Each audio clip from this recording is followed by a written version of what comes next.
시간이 되었으므로 2022년 12월 4일 바다 예배를 하나님께 올려드리도록 하겠습니다.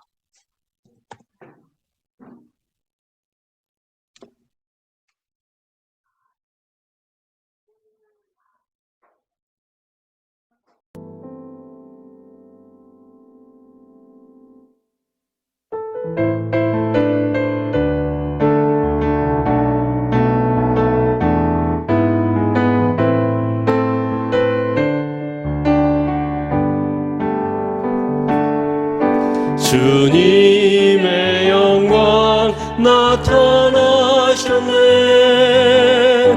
권능으로 임하셨네. 죽음에서 날 살리신 주 성령, 놀라우신 주 하나님. 할렐루야. 주의 나라가 눈에 뜨며 할렐루야 임하소서. 걷게 되리 나는 선포하리. 만왕의 왕 예수, 주의 나라 임하시네. 주님의 영광, 주님의 영광 나타나셨네. 권능으로 임하셨네.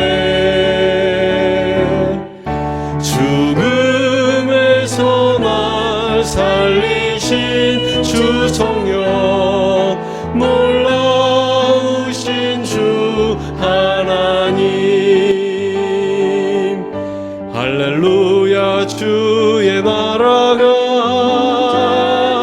눈에 뜨며 할렐루야 임하소서.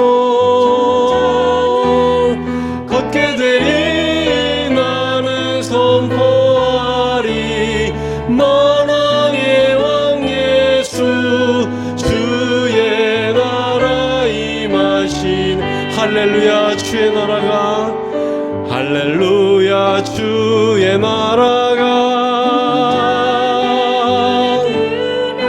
할렐루야 임하소서. 걷게 되리 나는 선포하리. 만왕의 왕 예수, 주의 나라 임하시네.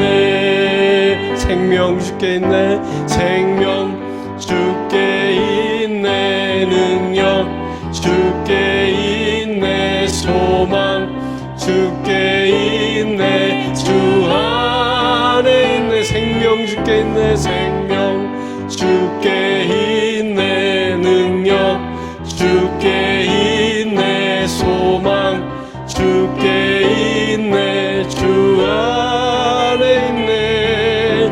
생명 다해 주 찬양하리. 힘을 다해 주 찬양하리.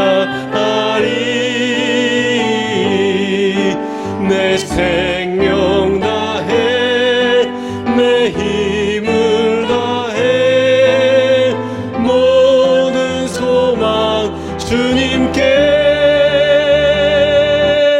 생명 주께 있네. 능력 주께 있네. 소망 주께 있네. 주 안에 있네. 생명 주께 있네. 능력 주께 있네. 소망 주께 있네. 주 안에 생명 다해 주 찬양하리. 힘을 다해 주 찬양하리. 내 생명 다해 내 힘을 다해 모든 소망 주님께. 생명 주께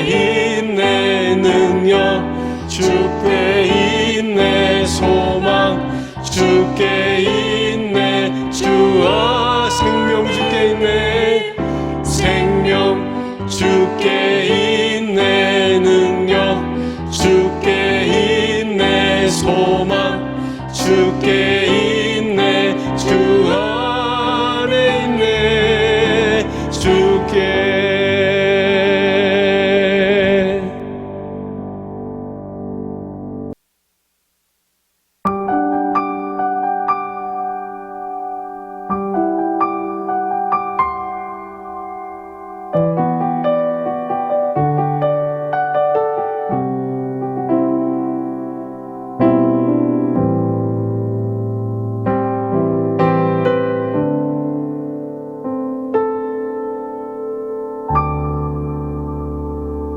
세상의 부와 세상의 명예 세상 자랑 모두 내려놓고 날 구한 십자가 날 씻긴 보혈 주의 은혜를 깊이 생각합니다. 나의 나 된 것 내 모든 것 다 거저 받은 선물 내 삶을 은혜로 가득 채워주셨네 나의 나 된 것 내 모든 것 다 거저 받은 선물 내 삶을 주신 분께 다시 올려드리니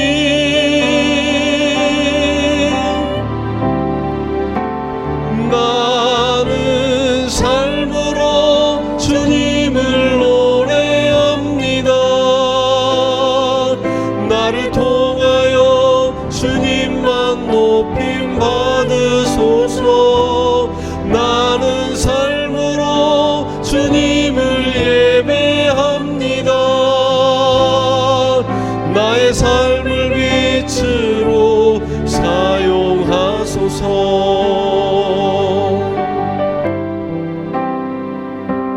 세상의 부와 세상의 명예 세상 자랑 모두 내려놓고 날 구한 십자가 날 씻긴 보혈 주의 은혜를 깊이 생각합니다. 나의 나 된 것 내 모든 것 다 거저 받은 선물 내 삶을 은혜로 가득 채워주셨네. 나의 나 된 것 내 모든 것 다 거저 받은 선물 내 삶을 주신 분께 다시 올려드리니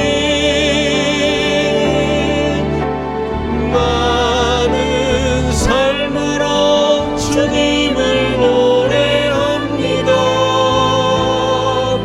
나를 통하여 주님만 높임 받으소서. 나는 삶으로 주님을 예배합니다. 나의 삶을 빛으로 사용하소서. 나는 삶으로 주님을 노래합니다. 나를 통하여 주님만 높임 받으소서. 나는 삶으로 주님을 예배합니다. 나의 삶을 빛으로 사용하소서.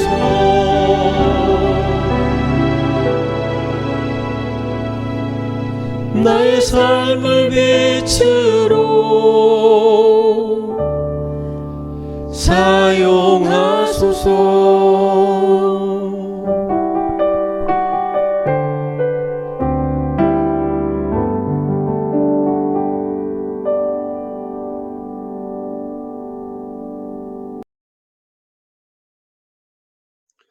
오늘 우리에게 주시는 하나님 말씀은 요한일서 4장 7절에서 8절 말씀입니다. 제가 공독해 드리도록 하겠습니다. 사랑하는 자들아, 우리가 서로 사랑하자. 사랑은 하나님께 속한 것이니 사랑하는 자마다 하나님으로부터 나서 하나님을 알고 사랑하지 아니하는 자는 하나님을 알지 못하나니 이는 하나님은 사랑이심이라.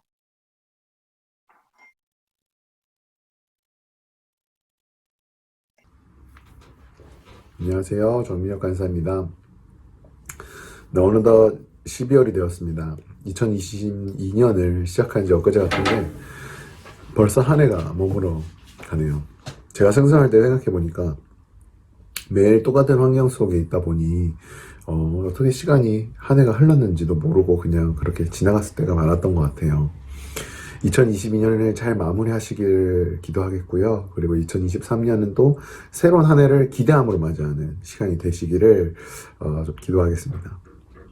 오늘은 여러분들과 함께 그 세 분의 하나님이 한 분 하나님이 될 수 있었던 어떤 그 관계성, 지난주의 설교에 이은 그 관계성에 대해서 조금 더 이야기를 나눠보고자 합니다. 과연 어떠한 관계성이 이런 세 분의 다른 인격을 가지시는 이 세 분 하나님께서 한 분 하나님이 되실 수 있게 하였을까? 하나가 되게 하는 것이 과연 무엇일까? 이제 이런 것들에 대해서 조금 이야기를 나눠보겠습니다. 예수님에 대한 기록 중에, 4명이 자세하게 기록한 그 예수님에 대한 기록이 성경에 실렸죠. 우리가 잘 알고 있는 이 마태, 마가, 누가, 요한복음입니다. 이 네 복음서, 4복음서의 저자들은 각자 자신이 만나고 깨닫고 그리고 알리고 싶은 그런 예수님에 대해서 자기가 글을 썼습니다. 마태는 특별히 예수님께서 유대인의 왕으로 이 땅에 오셨다라는 것을 주제를 가지고 마태복음을 기록했습니다. 마가는요, 핍박으로 고통받고 있는 수많은 크리스천들이 예수님이 곧 다시 오실 메시아임을 그들에게 알리기 위하여 이것을 기록했죠. 누가 같은 경우는 좀 이방인들에게 예수님이 그러니까 유대인뿐만 아니라 이 세계 온 만민을 위해 이 땅에 오셨다는 것을 알리기 위해서 누가복음을 또 기록했습니다. 요한복음 또한 핍박받고 어려움 가운데 있는 유대인 교회와 그리고 하나 되지 못하는 교회에게 예수님이 누구신지 정확하게 알려줌으로써 위로하고 또 교훈을 주기 위하여 이 글을 썼습니다. 이 4복음서의 주제들이 조금씩 달랐어요. 그중 마태, 마가, 누가복음은 이 글의 흐름이 굉장히 비슷합니다. 하지만 요한복음은 조금 다른 관점으로 쓰였습니다. 왜냐하면 이 사도 요한이요, 집중하고 싶었던 포인트가 따로 있었기 때문이죠. 사도 요한은 예수님께서 가장 아끼시고 많이 가르치신 제자들 중에 한 명입니다. 예수님의 사역 초기에 제자로서의 부르심을 받았고, 그리고 다른 제자들이 경험하지 못한 그런 일들을 많이 경험했어요. 베드로, 요한, 야고보는 예수님이 변화산에서 변화하시는 그런 모습까지도 경험했었습니다. 가장 가까이서 예수님의 신성과 인성을 목도하고 경험했습니다. 다른 제자는 다른 그 제자들과는 전혀 다른 진짜 본질적인 예수님의 어떤 모습을 경험할 수 있었을 거예요. 사도 요한은 자신이 예수님께서 가장 사랑하시는 제자 이렇게 밝히는 것에 대해서 숨기지 않았습니다. 가장 사랑하시는 제자였기 때문에 아마 가장 옆에서 예수님이 누구신지 자세히 경험했습니다. 평생 예수님을 따라다니면서 그분이 강하실 때도 있었을 거고 그분이 약하실 때도 있었을 텐데 그런 모든 장면들을 정확하게 옆에서 목도했겠죠. 그래서 사도 요한은 요한 1서에서요 하나님이 누구신가에 대한 정의를 내립니다. 예수님을 평생을 따라다니면서 보고 경험했기 때문에 아마 그분은 예수님이 오신 이유와 그리고 하나님에 대한 확실한 계시, 예수님을 통한 확실한 계시가 분명히 있었을 것입니다. 있었을 것이기 때문에 하나님에 대한 정의를 요한 1서에서 내리죠. 요한 1서에서 사도 요한은 이렇게 이야기합니다. 서로 사랑하라고 권면하면서 이렇게 이야기를 하죠. 요한 1서 4장 7절에서 8절입니다. 사랑하는 자들아, 우리가 서로 사랑하자. 사랑은 하나님께 속한 것이니 사랑하는 자마다 하나님께로 나서 하나님을 알고 사랑하지 아니하는 자는 하나님을 알지 못하나니 이는 하나님이 곧 사랑이시다라는 말을 하는 거죠. 성경의 그 어느 곳에서도 하나님을 한 단어로 정의 내린 곳은 없어요. 하나님에 대한 설명은 있지만 정의 내리진 않죠. 하지만 사도 요한은 이곳에서 하나님이 곧 사랑이시기 때문에 너희가 사랑하면 하나님을 아는 것이고 너희가 사랑하지 않으면 하나님을 알지 못하는 것이야 라고 이야기를 하고 있는 것이죠. 바로 이 사랑이라는 관계성이 삼위일체라는, 그러니까 인간의 단어로서 도저히 설명할 수 없는 그것을 가능하게, 그 경지를 가능하게 만든다는 것이죠. 이 사랑이라는 단어가 너무나 익숙하기도 하고 보편화되어 있기 때문에 특별하게 느껴지지 않을 수 있을 거라고 생각합니다. 우리가 사랑이라는 단어를 생각하면 우리는 흔히 주변에서 찾을 수 있는 관계들 정도의 수준을 생각합니다. 하지만 성경이 말하는 사랑은 단순한 로맨틱한 감정 혹은 누군가를 그리워하고 아끼는 그 정도의 마음, 그런 정도의 개념이 아니에요. 성경이 말하는 사랑은 다른 어떤 개체와 내가 하나가 될 정도의 관계를 이야기하는 것입니다. 성경이 말하는 사랑의 정의, 그것은 바로 하나됨입니다. 각자 다른 개인이 너와 내가 아니라 하나가 되어져 가는 관계, 그것을 성경에서 사랑이라고 이야기를 하는 것이죠. 그럼 이 하나를 그러니까 하나됨을 권유하고 만들어내는 이 사랑이라는 이 성격에 대해서 조금 더 알아보겠습니다. 여러분, 이 땅에는 천국이 없는 것이 하나 있어요. 그것이 뭐냐면 바로 결혼하는 관계입니다. 천국에는 마태복음 22장 30절에요. 이 사두개인들이 예수님을 이렇게 좀 함정에 빠뜨리려고 질문을 하거든요. 결혼에 대한 질문. 근데 거기서 예수님께서 이렇게 대답하시죠. 천국에는 신랑 신부 결혼이란 개념이 없고 천사들과 같이 된다. 근데 하나님께서 그러면 굳이 왜 결혼이라는 장치를 이 땅에 주셨을까요? 이 땅에 주신 이유가 과연 무엇일까요? 그것은 우리로 하여금 하나님과 우리 인간이 하나가 되어가는 그 사랑, 하나가 될 수 있는 이 사랑을 간접적으로 경험하고 이해하기 위해서입니다. 결혼을 한 부부는요, 사랑을 하고 이 사랑을 통해서 하나가 되죠. 그리고 나서 이 사랑을 통해서 새로운 생명을 창조합니다. 하나님께서 창세기 1장 1절을 통해서 시작하신 천지창조는 바로 이와 같은 것이에요. 사랑은 자연스럽게 무엇인가를 창조하는 힘을 가지고 있습니다. 조금 더 자세히 이야기해볼까요? 사랑은요, 새로운 생명을 창조해내는 힘이 있어요. 그러니까 하나가 되는 그 힘, 누군가와 내가 하나로서 뭉쳐지는 그 힘은 무엇인가를 새롭게 창조해내는, 생명을 창조해내는 힘이 있다는 거예요. 그 새로운 생명은 부부 관계로서 보면 새롭게 태어난 아이가 될 수 있겠죠. 하지만 더 깊이 생각을 한번 해볼까요? 이 사랑이라는 개념은 실제로 어둠 속에서 죽어가는 사람들을 다시 살려내는 힘이 있습니다. 사랑은요, 새롭게 살아갈 희망을 창조하기도 하고요, 어둠 속에서 버틸 수 있게 하는 힘이기도 합니다. 우리가 힘들고 어려운 상황 속에서, 승선하고 어려운 상황 속에서 사랑하는 사람을 생각하는 것만으로도 우리에게 새로운 힘이 생기지 않습니까? 또 사랑이라는 단어를 한 번 더 생각해 보겠습니다. 사랑이라는 단어는요, 여러분, 목적어가 필요한 단어입니다. 목적어가 반드시 필요하죠. 그럼 나는 사랑합니다. 말이 안 됩니다. 나는 무엇을 사랑합니다가 말이 되는 것이죠. 그래서 무엇을이라는 것이 항상 있어야 돼요. 대상이 있어야 사랑을 완성합니다. 보세요. 세 분 하나님께서 한 분 하나님이 되실 정도의 깊은 사랑, 그 깊은 하나가 되게 하시는 그 힘, 사랑을 누리셨습니다. 깊은 사랑의 관계에 계셨어요. 그분이 사랑이시라면 사랑하는 대상이 필요한 것이죠. 그럼 그 사랑은 무엇일까요?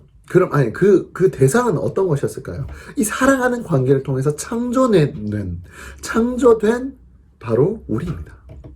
그러므로 우리의 가장 큰 목적, 이 땅에 존재하는 이유, 우리의 이유는 무엇입니까?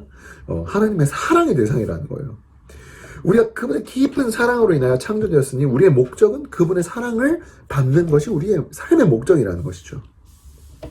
우리가 무엇인가를 하고, 우리가 무엇인가를 만들어내고, 우리가 무엇인가를 이루어낸 그런 정도의 목적이 아니라 하나님의 사랑을 온전히 받을 수 있는 존재, 거짓 없이, 내 생각 없이, 내 편견 없이 하나님의 사랑을 온전히 받는 존재가 바로 우리의 존재 목적의 이유라는 것입니다. 이것이 모든 아이들에게도 마찬가지예요. 아이들의 목적은 부모의 목적을 이루는 어떤 대상이 아닙니다. 부모가 원하고 꿈꾸는 대로 살아가야 되는 것이 아니죠. 그렇게 될 때 문제가 생기는 거죠. 어린아이들의 목적은 부모의 사랑을 온전히 받는 존재들인 거예요. 그리고 이 아이가 장성해서 크게 되면 그 받은 사랑을 또다시 자신의 아이들에게 돌려주는 겁니다. 이것이 하나님께서 만드신 어떤 가정의 질서예요. 그럼 제가 오늘 이야기한 걸 정리해 보겠습니다. 하나님께서는 창세 전에 사랑이라는 관계성에서 삼위일체를 이루시고 그 삼위일체를 통하여 이 사랑을 통하여 새로운 생명, 즉 우리를 창조해 내셨습니다. 하나님이 사랑이시기 때문에 대상이 필요한데 그 대상은 그분의 관계를 통해서, 그분의 사랑이라는 관계를 통해서 창조된 우리입니다. 우리는 그분의 사랑을 받기 위하여 태어났습니다. 그분의 사랑으로 인해서 태어났습니다. 하나님이 우리에게 원하시는 것은 무엇이냐면, 가장 원하시는 것은 우리에게 그분의 사랑의 관계로 나아오게 만드는 것이죠. 그래서 사람들이 예수님 가장 큰 계명이 무엇입니까? 라고 물었을 때 예수님이 이렇게 대답한 것입니다. 예수께서 가라사대, 마태복음 22장 37절 40절입니다. 예수께서 가라사대 네 마음을 다하고 목숨을 다하고 뜻을 다하여 주 너의 하나님을 사랑하라. 그리고 이것이 크고 첫째 되는 계명이요. 둘째는 그와 같으니 네 이웃을 내 몸과 같이 사랑을 하셨으니 이 두 계명이 온 율법과 선지자의 강령이니라. 자, 이 말이 뭐냐면요. 온 율법을 다 합치고 온 선지자의 예언을 다 합쳐서 한 단어로 내가 정리를 굳이 하자면 사랑이야. 하나님을 내 모든 것을 다하여 사랑하고 네 이웃을 내 몸과 같이 사랑하는 것. 이것이 하나님과 하나 되게 하고 내가 내 이웃과 하나 되게 하는 인간의 가장 기본적인 목적을 이루는 것이라는 거예요. 말씀을 좀 정리해 보겠습니다. 여러분의 존재 목적. 다시 한번 말씀드립니다. 그것은 이 땅을 창조하신 하나님 사랑의 대상입니다. 처음부터 우리는 하나님의 사랑으로 인하여 창조되었고 그 사랑으로 인하여 여전히 살아가고 있습니다. 여러분, 제가 12월 첫째 주에 했던 설교를 아직 기억하실지 모르겠습니다. 제가 하나님의 신실하심에 대해서 이야기를 했는데요. 우리가 그 설교를 여기에 적용해 볼 수 있겠습니다. 하나님이 이 땅을 창조하실 때, 우리를 만드셨을 때 사랑의 폭풍 같은 그런 사랑 속에서 우리를 창조하셨습니다. 그렇게 창조하신 그 하나님께서는 여러분을 지금도 그렇게 사랑하고 계세요. 그분은 변하시는 분이 아니시기 때문에 그래요. 모든 시간 속에서, 역사 속에서 한 번도 변하시지 않으셨어요. 그렇기 때문에 여러분의 존재 목적이 변하지 않습니다. 여러분은 늘 그 존재 목적을 가지고 살고 있어요. 하나님께서 주시는 그 사랑을 여러분이 벗어날 수가 없습니다. 왜냐고요? 그것이 여러분의 존재 자체의 이유이기 때문입니다. 내가 스마트폰이 되기 싫어해서 스마트폰이 될 수 없는 게 아니라는 것이죠. 그런 바울은 그런 사랑을 깨닫고 이렇게 기록합니다. 로마서 8장 38절에서 9절. 내가 확신하노니 사망이나 생명이나 천사들이나 권세자들이나 현재일이나 장래일이나 능력이나 높음이나 깊음이나 다른 어떤 피조물이라도 우리 주 예수 그리스도 안에 있는 하나님의 사랑에서 끊을 수 없습니다. 여러분, 끊을 수가 없다고요. 아무리 노력을 해도. 왜냐하면 그것이 창조주께서 우리에게 주신 우리 존재의 이유이기 때문이에요. 그 이유를 어떻게 다른 창조물이 그걸 끊어낼 수 있겠습니까? 내가 하나님께 사랑받지 못하는 존재가 아닐까? 내가 죄를 너무 많이 지어서 하나님께 부끄러운 존재가 아닐까? 그것은 여러분의 의심의 문제이지 하나님의 사랑에 변하는 문제가 아니에요. 이것은 의심하고 의심하지 말고의 문제가 아닙니다. 너무나 명확하죠. 우리의 존재 목적의 이유는 사랑받는 데에 있습니다. 지금도 하나님의 끝없는 사랑을 받으시는 여러분, 선박 속에서 어렵고 힘든 순간들이 왜 없겠습니까? 저도 승선할 때 기억해 보니까 외로워하고 괴로워하던 시간들이 참 많았던 것 같습니다. 마치 세상이 나를 떠난 것 같고 더 이상 나를 기억하는 사람조차 없는 것 같고 뭔가 아무 의미 없는 하루들의 반복이 되어가면서 저를 굉장히 어렵게 했었죠. 하지만 여러분 기억하십시오.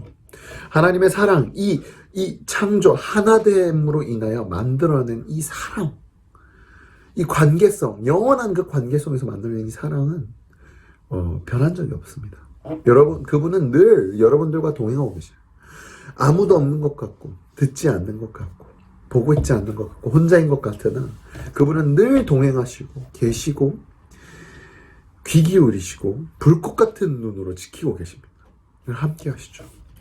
2022년을 마무리하면서 하나님의 깊은 사랑 안에, 그 하나 되는 그 사랑 안에 여러분 평안을 누리시고 또 하나님과 하나 되기 위하여 애쓰시는 그런 여러분이 되시기를 제가 기도하겠습니다. 감사합니다. 중보 기도 시간입니다. 승선하는 선원과 가족들을, 그리고 관련되어 선원들을 섬기시는 분들을 위해 중보함이 어느 때보다 더 필요한 시기라고 생각됩니다. 주님이 이 땅에 사랑으로 오신 성탄의 달 12월은 주의 보호하심, 동계절의 안전항해, 활력 있는 선상생활, 가정의 안정과 보호, 믿음으로 바다 성전이 굳게 서는 공통 기도 제목을 늘 아침마다 아뢰어 주십시오. 이번 주는 선원 일상의 자유의 회복, 선원 직업의 존중의식과 합당한 복지의 증진, 믿음과 하나님이 기뻐하시는 믿음의 선상생활을 위해 기도를 부탁드립니다. 다 같이 기도하겠습니다.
하나님의 사랑이 우리에게 이렇게 나타난 바 되었으니 하나님이 자기의 독생자를 세상에 보내심은 그로 말미암아 우리를 살리려 하심이라 하셨습니다.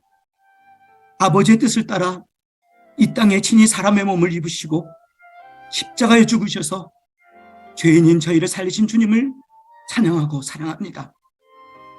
주님께서 정말 사랑하시는 선원들과 늘 함께 하시고 성령님 보호하셔서 우주적으로 즐겁게 맞이하는 이 성탄의 계절에 은혜와 기쁨이 거친 겨울바다에 항해하는 선원들과 가정의 빈자리인 적들에도 부어주시리라 믿습니다. 그와 없기는 선원과 선박의 안전, 선원의 일상 근무와 삶 속에 활력과 보람과 감사가 있으며 선원, 가정, 가족들이 늘 행복하고 안전하게 보호되고 믿음 가운데서 선박과 가정들이 하나님의 성전으로 든든히 세워지기를 기도드립니다. 특별히 주님께 아뢰옵기는 선원의 일상 세안을 풀어주십시오. 장기간 상륙이 금지되어 갇힌 생활하는 스트레스, 질병과 사고로부터 안전하고 건강하게 하시고 선원들의 유출이 허용되어 상륙이 완화되게 하옵소서. 선원 가족의 방선이 재개됨으로써 애틋한 가족 간의 만남이 허락되어 힘들고 외로운 고독감을 조금이나마 해소하도록 도와주십시오. 사회적으로 선원 직업을 존중하는 의식이 고양되게 하시고 수고에 합당한 복지가 제공되며 자부심을 갖도록 인도하시기를 구합니다. 선원 가족과 우리 사회, 특별히 국가가 선원 직업을 자랑스럽게 인정하고 관심을 기울이며 대륙상 간의 교신이 증진되므로 자녀교육, 사회생활, 남녀 간의 교제 시 원활한 소통 증진이 이루어지게 하시고 선원 직업 매력화와 선주의 관심과 실제적 펀딩 등 육해성 순환 근무와 직업 전환이 원만하게 정착되도록 주님 인도하시고 도와주십시오. 어려울수록 주님 은혜 가운데 거하는 믿음의 선선생활 되게 이끌어 주옵소서. 육상보다 많이 힘들고 어려운 것 주님 잘 아시지 않습니까? 그러나 승선생활로 인해 오히려 주님을 더 찾고 의지하며 무릎 꿇고 말씀과 기도로 삶을 살아가는 시간이 늘어나게 인도하시길 원하시는 줄 압니다. 믿음의 우리 지체들이 먼저 예배자가 되고 선방마다 예배처를 굳게 세우며 오대한 곳곳 항해하면서 찬양과 예배로 아버지 하나님을 기쁘게 해드리는 주님의 사랑받는 선원과 가족이 되도록 만들어 가시리라 믿습니다. 매일 매 순간 성령님이 내재하시고 충만하셔서 주님의 인도하심을 받는 선원 가정이 되어 예수와 복음 증거에 주의 사용되어지는 사명자가 되게 하나님 행복하십시오. 갈릴리 선원들을 제자로 부르시고 사명자로 세워주신 주 예수님 이름으로 기도드립니다. 아멘.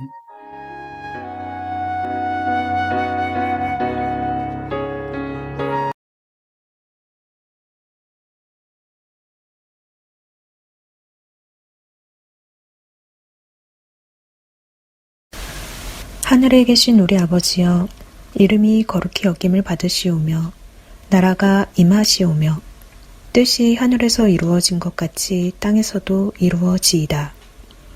오늘 우리에게 일용할 양식을 주시옵고 우리가 우리에게 죄 지은 자를 사하여 준 것 같이 우리 죄를 사하여 주시옵고 우리를 시험에 들게 하지 마시옵고 다만 악에서 구하시옵소서.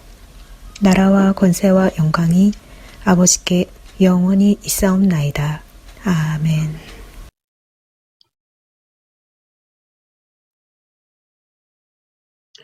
바다예배 알림입니다. 오늘 바다예배에 참여해 주신 모든 분들께 감사를 드립니다. 다음 주 말씀은 우리 한종길 교수님께서 전해 주십니다. 세 번째 주는 김유성 목사님, 그리고 성탄주일에는 정철호 선교사님께서 말씀을 전해 주시겠습니다. 12월 중보기도는 이정관 형제님께서 인도해 주시겠습니다. 중보기도 제목을 가지고 12월 첫 주 동안 모두 함께 중보기도를 주님께 관과에 올려드려 주시기를 부탁드립니다. 다른 광고 사항은 이전과 동일합니다. 광고를 참조해 주시면 감사하겠습니다. 이상으로 모든 바다 예배를 마치도록 하겠습니다. 감사합니다.